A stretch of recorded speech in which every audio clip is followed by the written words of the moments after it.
प्राणायामः गायत्री मंत्रं पठेत। ओम मः ओम जनः ओम तपः ओम सत्यम् आपो जलसमृतं ब्रह्म भूरभुवस्वरो हस्तो वृक्षाल्ये वृद्धान् दैवान् नमस्कृत्य कुलदेवता आपल्या पितरांचं स्मरण करायचं आहे। श्री वरदमूर्तये श्री महागणाधिपतये नमः। लक्ष्मी नारायणाभ्यां नमः। उमा महेश्वराभ्यां नमः। वाणी हिरण्यगर्भाभ्यां नमः। शची पुरन्दराभ्यां नमः। मातृ पितृशमिकमलेभ्यो नमः। इष्टदेवताभ्यो नमः। कुलदेवताभ्यो नमः। ग्रामदेवताभ्यो नमः। वास्तुदेवताभ्यो नमः। सर्वेभ्यो देवेभ्यो नमः। सर्वेभ्यो ब्राह्मणेभ्यो नमः।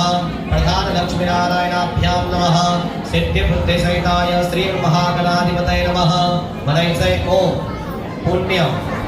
पुण्याः दीर्घ आयुः अस्तु इति भवन्तु ब्रुवन्तु पुण्यं पुण्याहं दीर्घमायुः भवन्तु। दीर्घमायुः वक्रतुण्ड महाकाय सूर्यकोटि